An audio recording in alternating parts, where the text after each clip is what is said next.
A blessed day to you. I am Bishop Ruben Abante, and I'm the senior pastor of the Lighthouse Bible Baptist Church.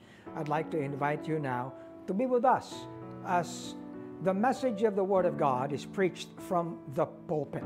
I'd like to turn you over now to our Lighthouse Coming Together, and I pray that you'd be blessed with the message.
Choir.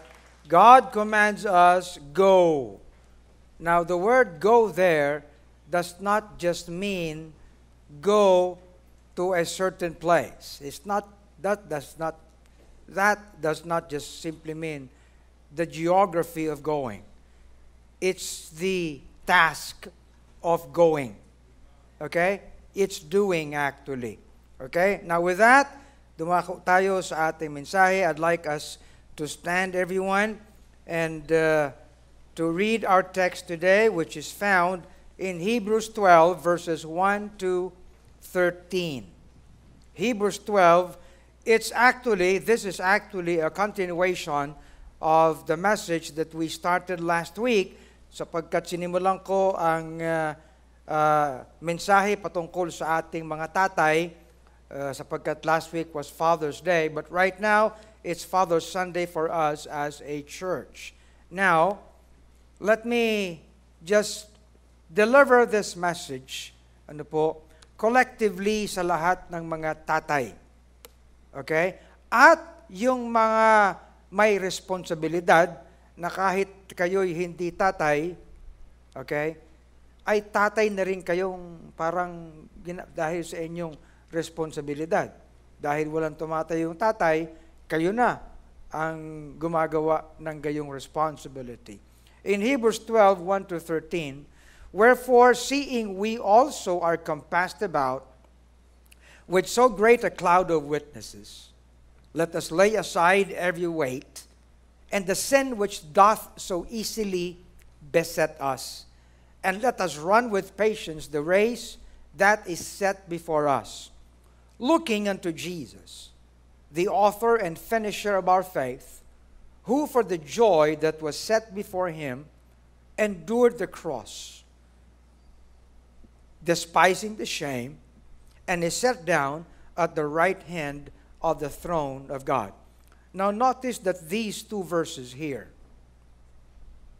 actually presents to us, the two verses present to us a picture of an athlete in a race. Okay? And what does an athlete have? Anong mayroon ng isang athlete? Mayroon siyang discipline. Tama ba? No? At hindi lang yan. Enough na para siya makatakbo ng maayos at matapos niya ang kanyang race, he lays aside every weight and even the sin that besets him. No? Ibig sabihin, yung nagiging kabigatan niya para makatakbo siya. And then, he takes patience. Okay? That is set before him. That's discipline. Tama ba? No athlete can be without that. And then, meron siyang focus, looking unto Jesus, the author and finisher of our faith. It's not just, following a lane, but looking, sa goal mismo. Na kinukuha ang example ng ating Panginoon sa kanyang pagtahak ng kanyang ginawa. The joy that was set before him. And what did the Lord do? He endured the cross. He despised the shame. So that was what the Lord did. Now, notice, pagkatapos, i-present ito sa atin, itong picture na ito, nagbabago ang parang setting. Consider him, Christ that is, that endured such contradiction of sinners against himself. Consider him, how that he did and he endured everything, all the contradiction, all the shame, all the sufferings. Consider him, lest na kayo mismo be wearied and faint in your minds. Di ba? So we need to consider the discipline, the character, the attributes of the Lord as he fulfilled his task. And then he says, kayo din, tingnan niyo siya. Kunin niyo ang kanyang lahat ng discipline, ang kanyang katangian, lest kayo mismo would yourselves be weary and faint in your minds. Okay? Now, and then sinasabi dito, ye have not resisted unto blood, striving against sin. Sa totoo lang, ang sinasabi dito ng writer, kayo nga, you have not even shed blood, in what you do against sin. Can you imagine that? So, ibig sabihin, hindi lang ito a matter of discipline. It's a matter of really coming out strong against the pull of sin. Okay?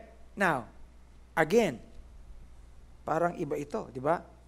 Nagsimula sa discipline ng isang athlete, and then kung ano dapat ang kalooban natin against sin. Now, please be reminded that sin is not around us, but sin is in us. Okay? It's in this flesh. You do not need to look at the world to see sin. You just need to look at your flesh. Because sin is in us. Palaging may hatak yan. You understand? Ngayon, you need to remember, kasi forgotten, the exhortation which speaketh unto you as children. Woo! Nagbago na naman. Di ba? Nagsimula sa athlete, nagsimula sa dapat na seriousness sa task. Now, ang sabi, you have forgotten that you are children. So, anong ginagawa sa anak? My son, despise not thou the chastening of the Lord. Chastening is synonymous to discipline, training, instruction, rebuke, reproof, correction. Okay? Despise not. Huwag nating ipagwawalang bahala ang discipline ng ating Panginoon. Ang training niya, ang correction niya. Okay? Ang instruction niya. Nor faint when you are rebuked of Him. Na kung iko-correct ka ng Panginoon, ikay i-rebuke niya, ikaw pa manghihina. That is not designed for you na mapaghina. Why? Because the Lord, whom He loves, He disciplines.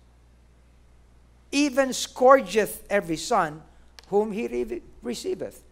That's really painful to be scourged. Tama? Paluin ka. If you endure discipline, if you endure correction, if you endure rebuke or reprove, okay? It's because God dealeth with you as with sons. For what son is he whom the Father does not discipline or chasteneth not? If ye be without chastisement or discipline, whereof all are partakers, then are ye bastards and not sons. Furthermore, we have had fathers of our flesh which corrected us. Fathers, what great responsibility we have. Amen. Corrected us. And because they did, we gave them respect or reverence. Shall we not much rather be in subjection unto the Father of spirits and really live? For they, human fathers that is, verily for a few days chastened us or disciplined us after their own pleasure. But He, that's God, that's our Heavenly Father, for our profit. And what's the profit? That we might be partakers of His holiness.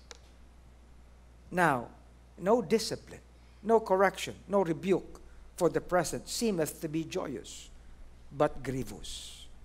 Nevertheless, afterward, it brings forth, it yields the peaceable fruit of righteousness unto them which are exercised thereby.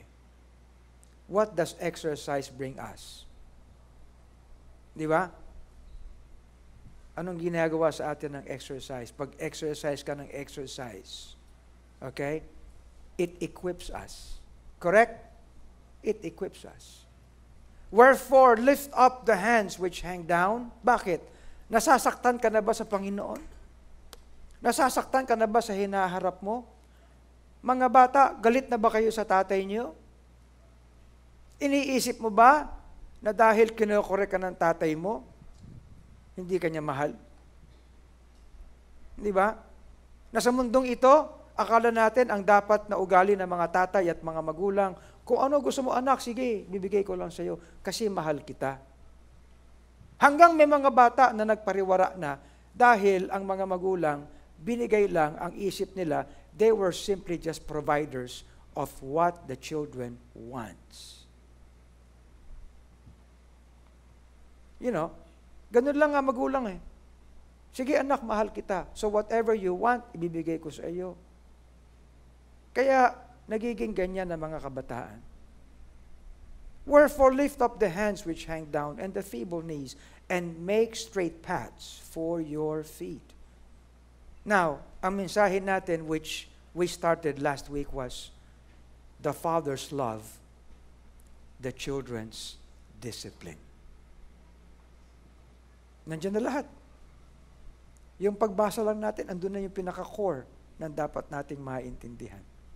Heavenly Father, thank you that today, as your people, as church, we can observe our Father's Sunday.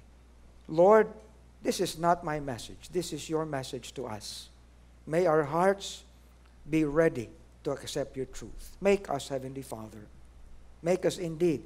You have given us such a very good example of how to be Father to us.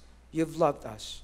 But you are not just a provider of things that we need, of things temporal. But Lord, you are a provider of everything that we should be equipped with. Thank you, dear God. Thank you, Heavenly Father. In Jesus' name, amen. Thank you. Please be seated. What does the Father's love extend to us? You know, we've been talking about striving for the mastery. Di ba? Katatapos lang ng ating All Lighthouse Olympics. Hindi ba?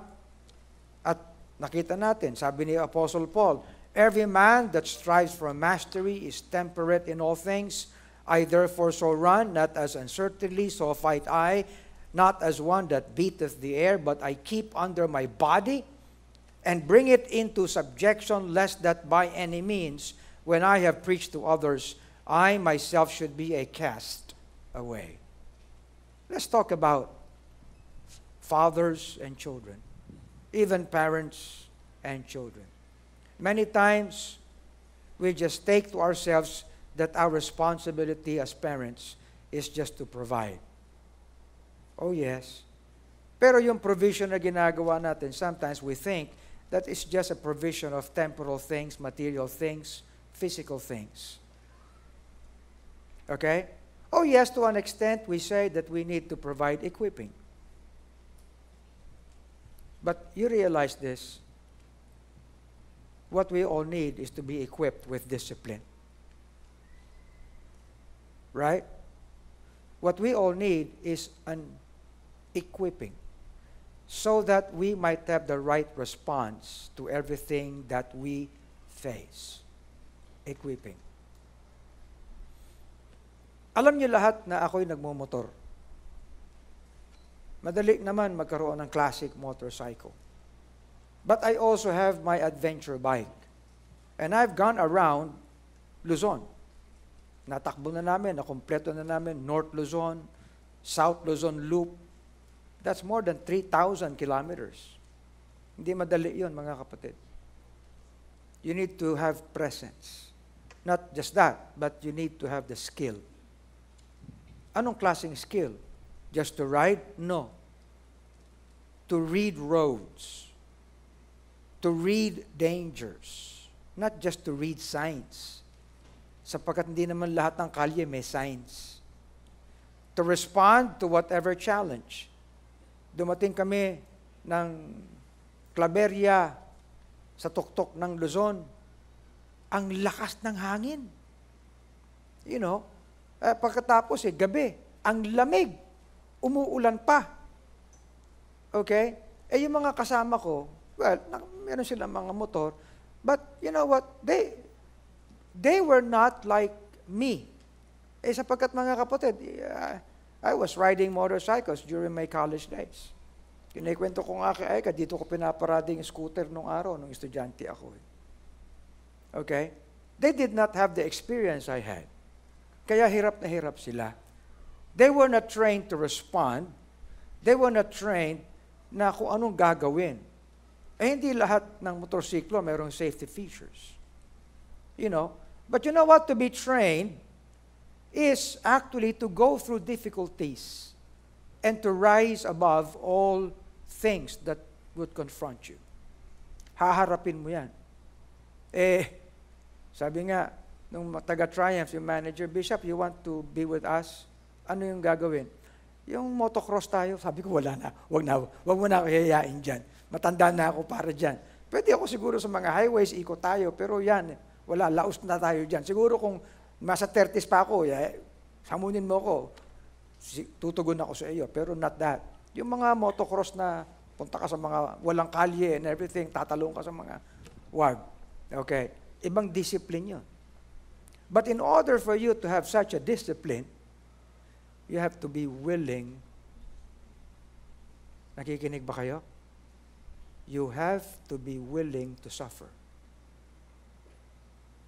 Amen? Mga kapatid, wala namang palo dun. Minsan ang iniisip natin sa ating amang Diyos, namamalo lang siya. Hindi. Lahat ng challenges sa buhay na ito'y binigay na sa atin sa mundong ito dahil sa kasalanan. Okay? Lahat ng roads, meron na yang mga dangers.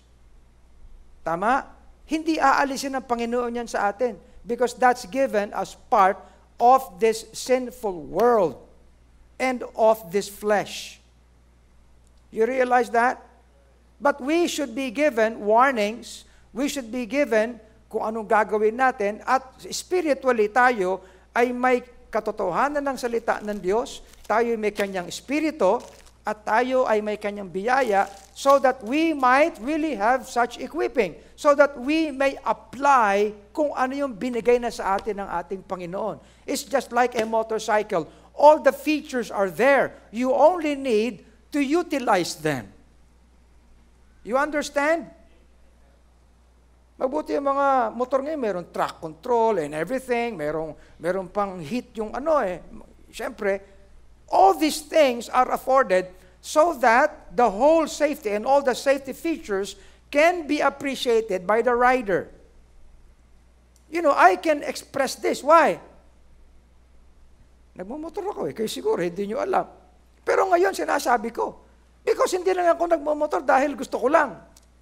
I wanted to understand and give you a more illustrative thing because of the realities of life. At lalo na tayo. Meron mga nagtataka, Bishop, ba't ba nagawa ng kapatid natin ito? Ang tagal-tagal niya ng Kristiyano, pero nangyaring ganyan. Ini-expect natin, matagal na siyang Kristiyano, okay na siya, mature na siya. Yes, pero ang equipping iba. Why? Sapagkat itong laman na ito, kasalanan yan.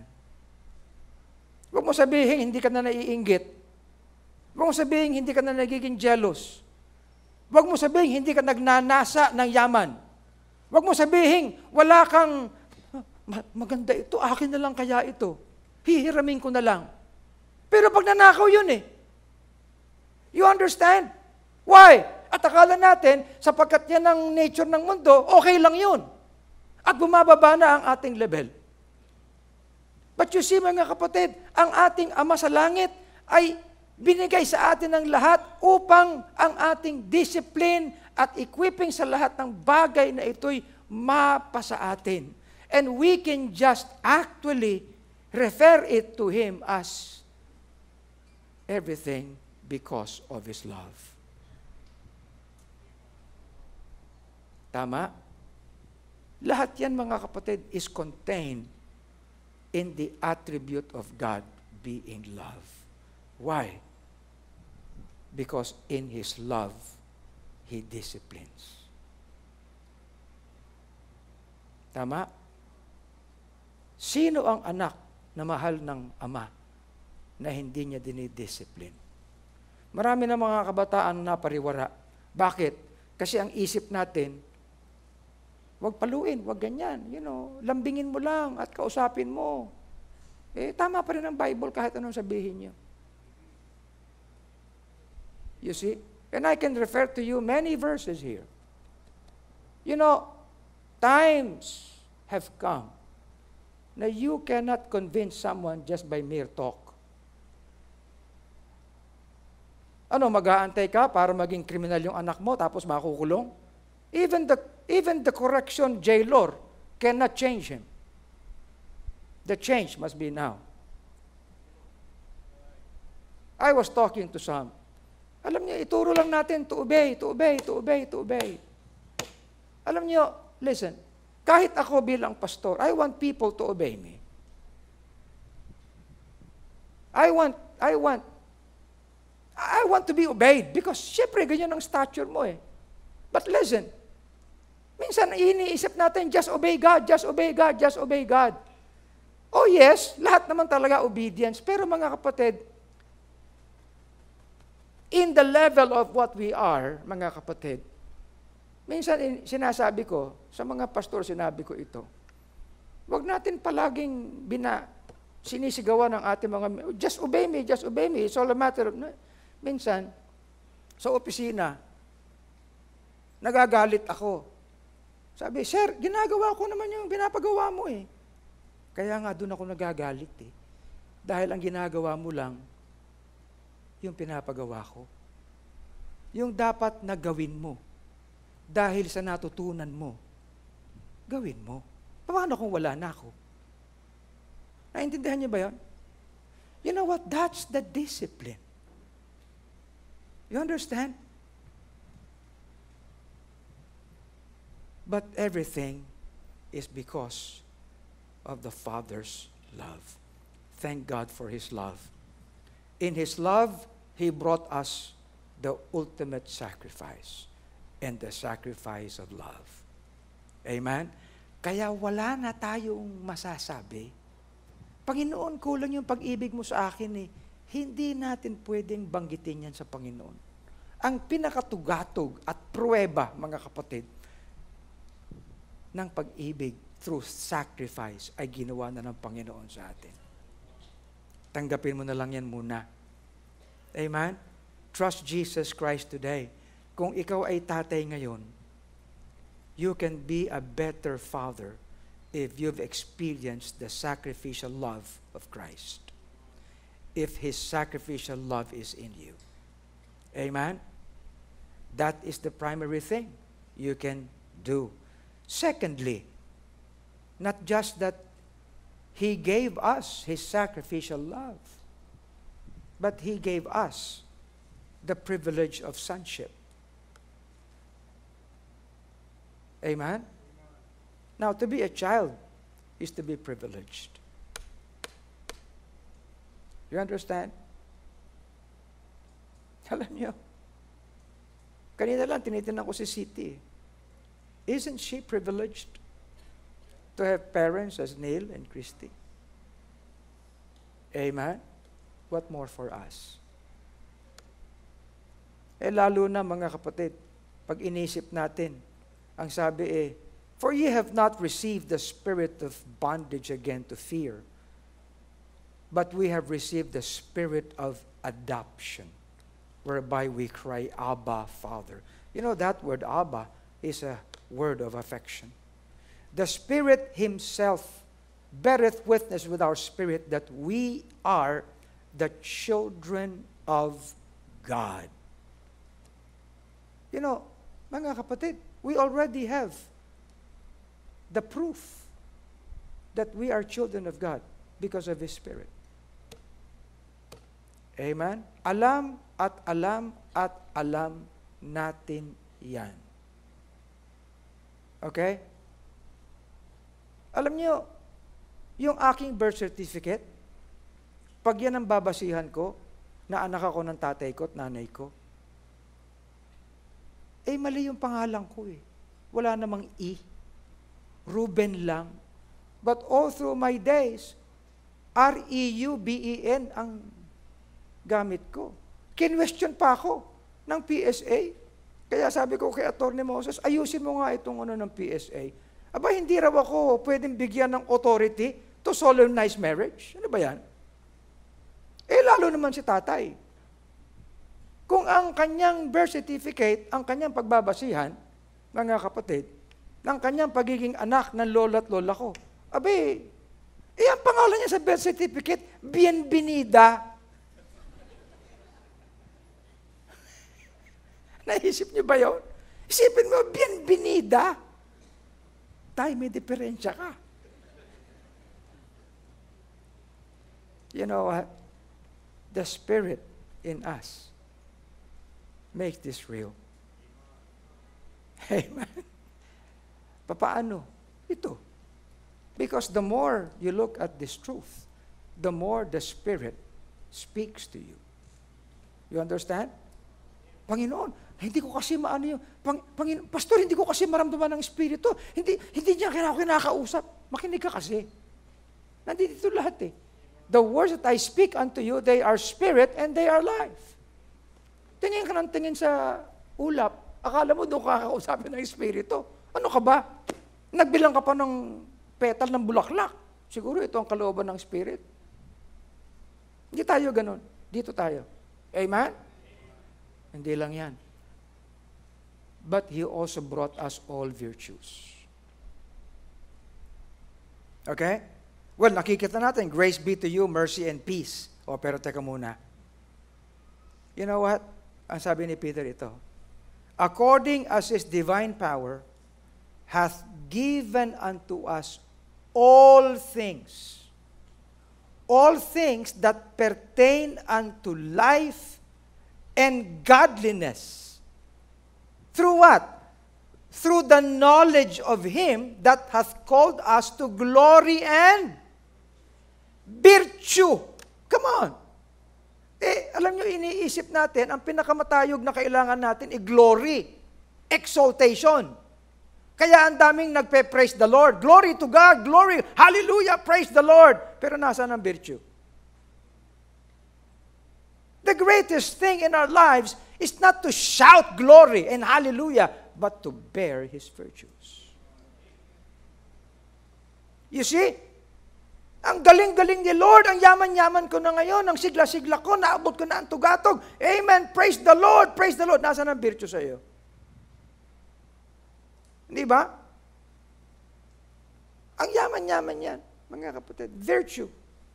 Pero siyempre, mga kapatid, walang virtue na makukuma sa shortcut. And that is not simply a matter of thinking.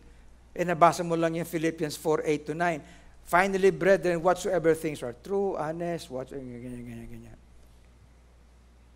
Wala ka namang alam kay Kristo, sa Kanya. Paano yan? Are you listening? Pero dahil sa pag-ibig ng ating Panginoon sa atin, binigyang daan na yan. Siya bilang Ama sa langit. Amen? Bilang Ama sa langit. Buksan natin 2 Peter chapter 1. Idugtong natin dito, mga kapatid. Okay? Sa 2 Peter chapter 1. Para makita natin ng lubos. Ito.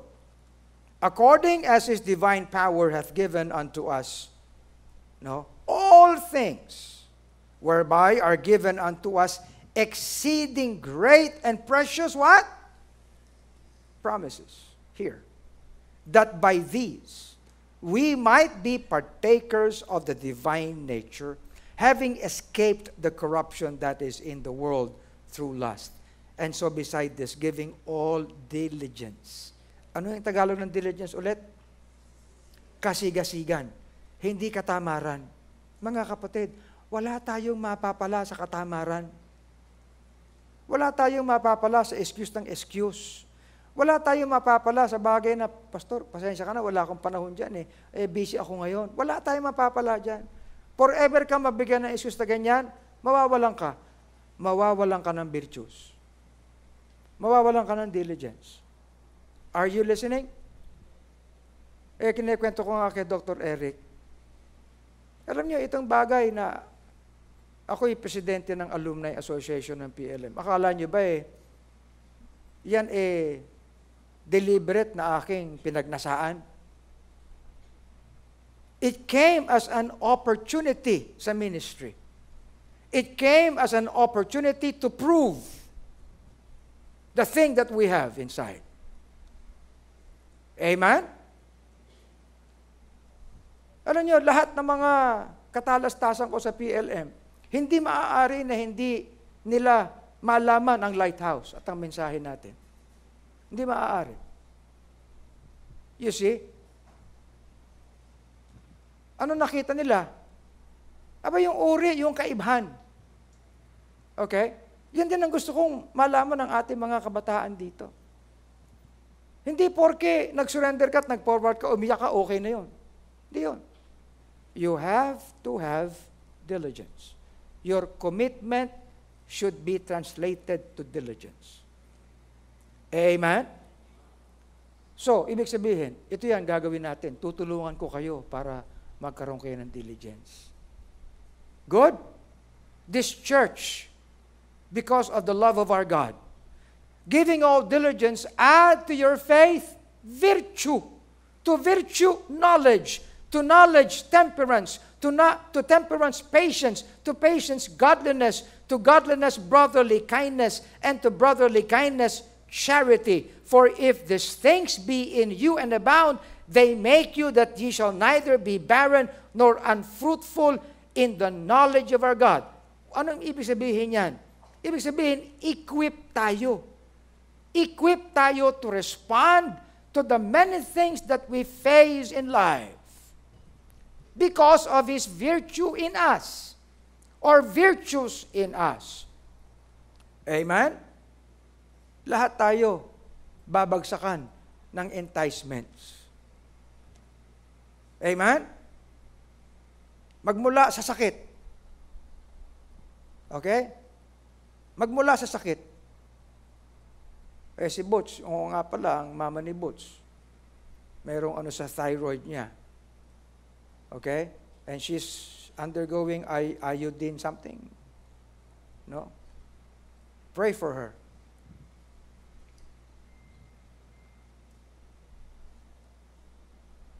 Pero mga kapatid, and in all and through all these things, dapat because of the equipping according to the virtues in us, we might have the right response. Kahapon, ang daming nahuli doon sa aming homecoming. Paglapit sa akin, Bishop, pasensya ka na. Nahuli kami ng 2 hours. O bakit? Kasi yung parada ng Pride sa Quezon City. Let me ask you, anong response nyo dyan? Ha? Ano? Baka hindi nyo alam ang proper response according to righteousness. Di ba? When I was actually telling, alam mo, sometimes, nakikita natin yung mga batang, mga lalaki, nagiging soft ang kanilang kilos. Kahit nagsasabing sila ay may Kristo. Why? Because of the lack of authority of fathers in the home. There's a psychology to that, mga kapatid.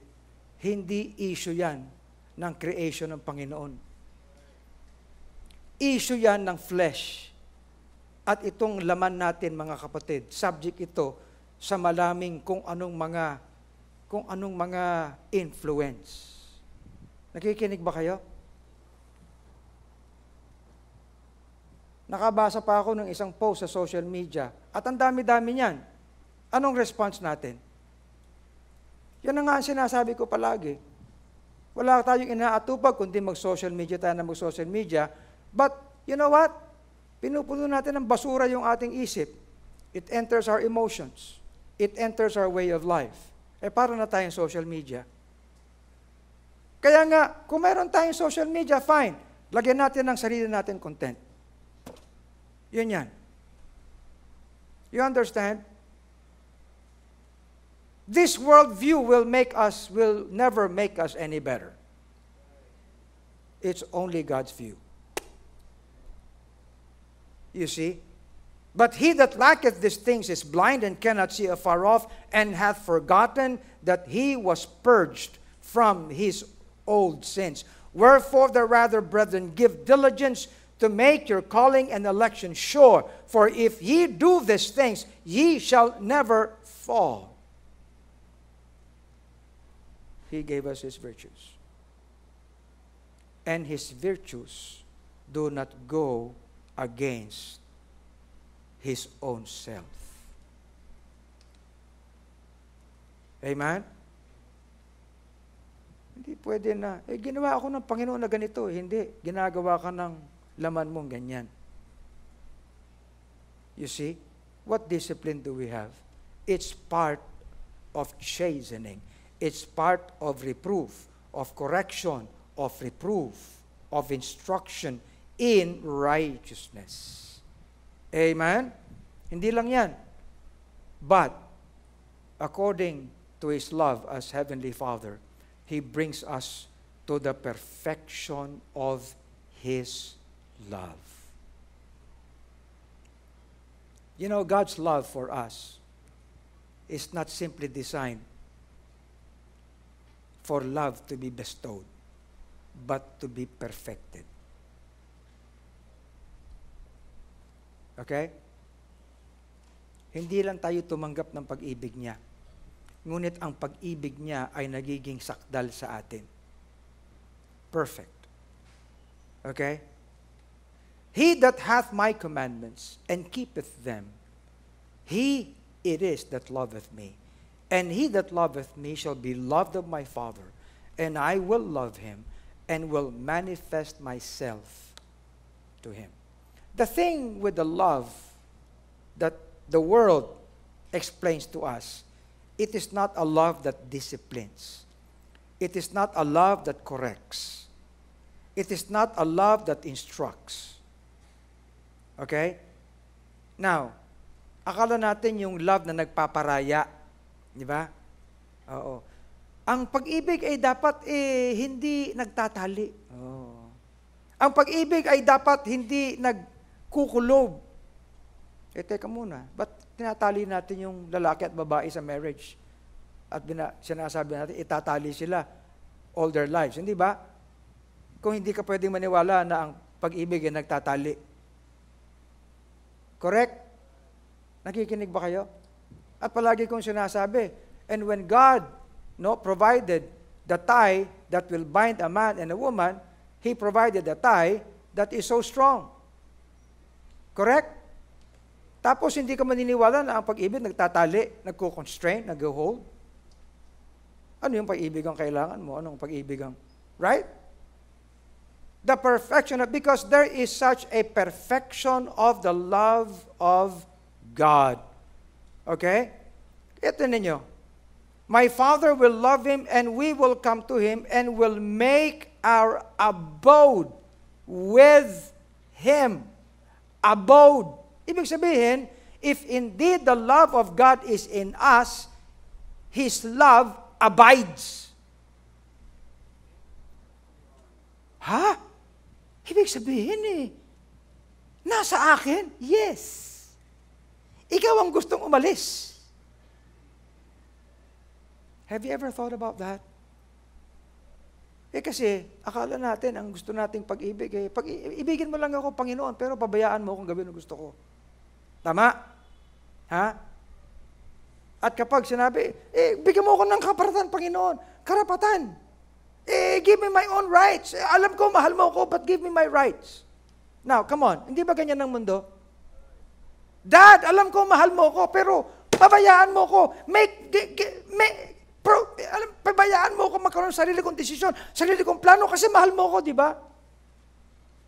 Yan ang mahirap i-explain sa maraming magulang. Hanggang to the point na wala na.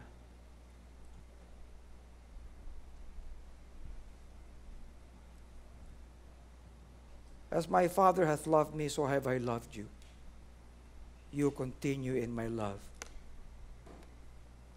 If you keep my commandments and abide in my love, even as I have kept my Father's commandments and abide in His love. So, ibig sabihin, itong perfection na ito, mga kapatid, alam niyo ba yung word na permeate? Nagpe-permeate. Yung bawat elemento, ay naroroon. It takes hold of us. And we have known and believed the love that God hath for us, or to us. God is love. And he that dwelleth in love dwelleth in God, and God in him. Herein is love. And herein is our love made perfect. Kayong mga mahilig sa geometry. Sino ang magaling sa geometry? Wala nang umaamin. Ha? Wala na. When do you describe something to be perfect? In geometry. Ha? How do you describe a perfect circle? A perfect triangle? How? Ha? Nakalimutan. Mag-high school ulit tayo. Simple lang.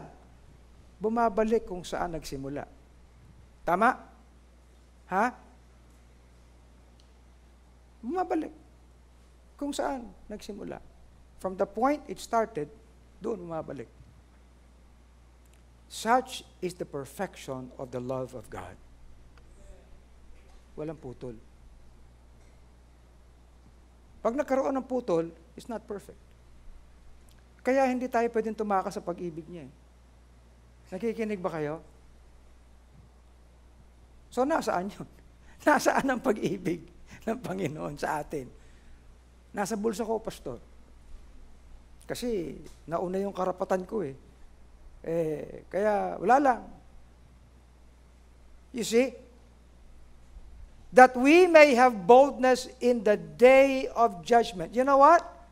You realize that we shall be measured in the day of judgment according to the perfection of His love in us. Wala tayong dahilan para hindi ma-perfect yung love. You realize that? Wala. At tayo ay susukatin at titingnan kung paano tayo haharap sa Kanya in the day of judgment. Ayan ang sabi ng Bible eh.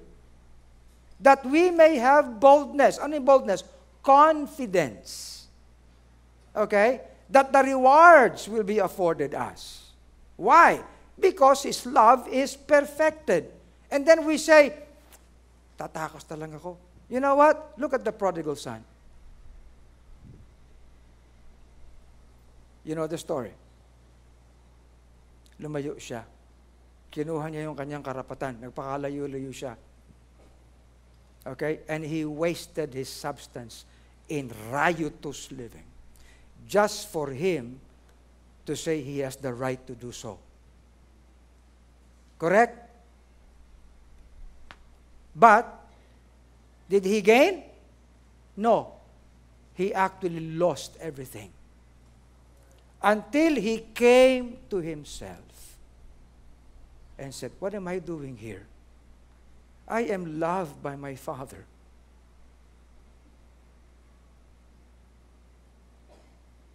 Until he said, no. I'm going to walk back to where my Father is. And I will tell him, Father, I have sinned before heaven and before you. I'm coming back. Ganyan ang itsura, mga kapatid, ng marami. Because we think we can navigate our own way.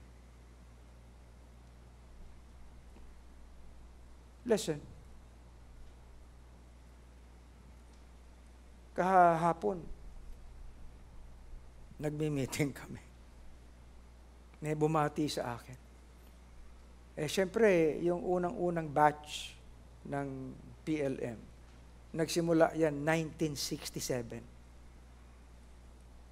Porque ako ang presidente, binati, Bishop, it's good meeting you. First batch ka, di ba? First batch. Sabi ko, teka, gano'n na ba ako katanda? Hindi naman. Sabi, hindi, mas bata pa sa amin yan si Bishop. You know. Pero that got me thinking. Nagbibiro nga kami sa, Eric, nagbibiro kami doon sa meeting kahapon sa FEBC ng board. Ako na pinakamatanda ron eh. Sa board ng Far East Broadcasting. Sabi ni Dan Cura, papasok na yata ako sa papasok na yata ako sa immigration. Sabi ko, kung papasok ako sa immigration, nasaan ako? Nasa boarding gate na ako. Hey, huwag na tayo mag-antay. Come back. Siguro ang dapat natin panalangin yung Lord, thank you for your love. I want your love to be perfected in my life.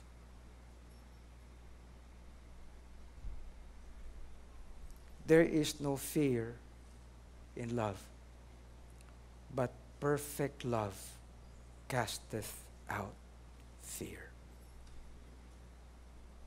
Fear hath torment. He that feareth is not made perfect in love. We love him because he first loved us. That is the perfect love. It goes back to him. Love not the world, neither the things that are in the world. If any man love the world, the love of the Father is not in him. Aren't you glad we have our Heavenly Father? It's time we get back to him.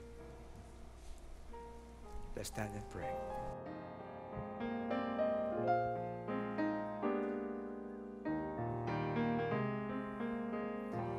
The world in darkness lies. The hungry people cry. How can we still deny that call? And we must share the blame. They've never heard his name. No one will go to them, and Jesus' love proclaim. And though they blinded be with hopeless destinies, still there is one light that they could see. If someone would give their life to show the way of life, then they could know him and be free. That all the world may know the story of the cross of Jesus and his saving love. I'll give my life away to tell the world of the love of Jesus, that the world may know. I'll give my life away to tell the world of the love of Jesus, that the world may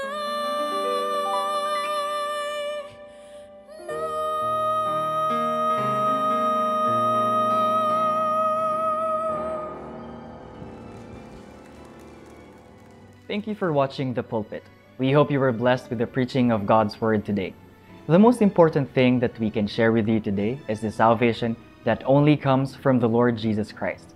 If you would like to accept the Lord Jesus Christ as your Lord and personal Savior, you can follow this prayer. Heavenly Father, thank you for giving your Son Jesus Christ to die on the cross for me. I admit that I am a sinner, and I repent of all my sins. I accept Jesus Christ as my Lord and personal Savior. Thank you for the gift of eternal life and your promise of heaven. I ask this in Christ's most precious name. Amen.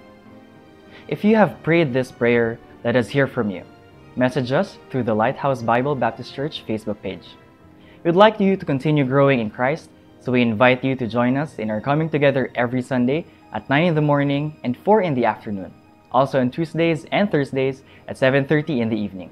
See you again in our next episode of The Pulpit.